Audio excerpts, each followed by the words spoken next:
A story of grace, growth, and transformation unfolds in this narrative where the protagonist, Olivia Bennett, finds herself once again aboard a Summit Airlines flight. Her previous journey with the airline had been far from smooth. A moment of discrimination and subtle bias had sparked a chain of events that would later create a ripple effect throughout the company. Dressed casually in a sweatshirt and cap, Olivia was not seeking retribution, but her quiet dignity in that earlier conflict had driven meaningful, systemic change. Now, as she boarded her flight, she was greeted not with judgment, but with genuine professionalism and warmth. Richard, one of the flight attendants involved in her earlier experience, approached her with humility and a newfound respect. His demeanor had changed noticeably, his eyes now reflecting something closer to admiration. Olivia recognized him immediately. When he thanked her, it was clear that the past 3 months had been transformative for him. His assignment to the customer advocacy department had been humbling. He confessed to never having realized how small, seemingly insignificant interactions could make passengers feel judged or dismissed. It wasn't just about policies, he explained, but about perceptions, how easily biases could slip into their interactions, unnoticed but deeply felt by customers. Olivia listened thoughtfully, recognizing that his reflection was sincere. Down the aisle, she saw another flight attendant, Diane, assisting an elderly man with patience and care. It was subtle, but unmistakable, an indication that the change within the airline wasn't superficial. Richard spoke of the new training program that Olivia and her husband had pushed for.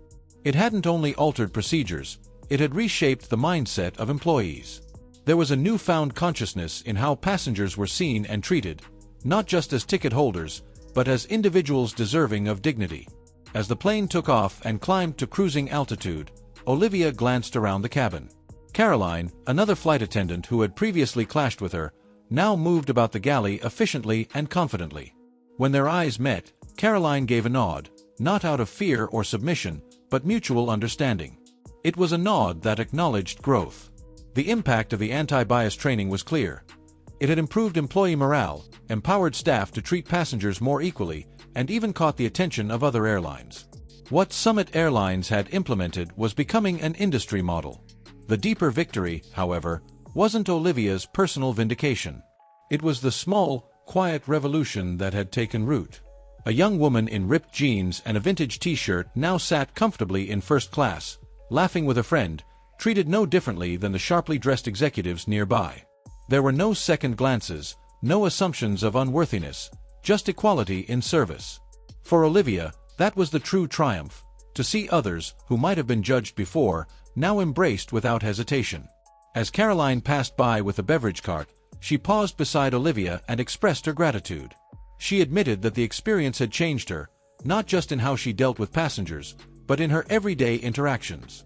Olivia responded simply, that was the point, not punishment, but progress. And indeed, that had always been the heart of it. The goal had never been to shame or humiliate, but to educate, to build awareness and accountability.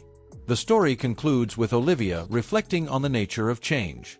It rarely comes through dramatic acts, but rather through consistent, meaningful efforts. A policy rewritten, a conversation had, a perspective broadened. These are the bricks of transformation, and Olivia's journey had helped lay the foundation. As the plane moved westward toward San Francisco, it carried with it people of all walks of life. Each one different, each equally deserving of respect. This wasn't just a story about one woman's flight, it was about what happens when empathy takes root and institutional change follows. Olivia's legacy wasn't in a viral moment or a public confrontation. It was in a cultural shift. Now, others could board a flight in sweatshirts or vintage jeans and know they belonged, no explanations needed. The video closes by inviting viewers to reflect on their own experiences of being judged, or judging others, based on appearance. It's a reminder that everyone plays a role in either reinforcing or dismantling bias. Real change, the story suggests, comes not from outrage, but from understanding.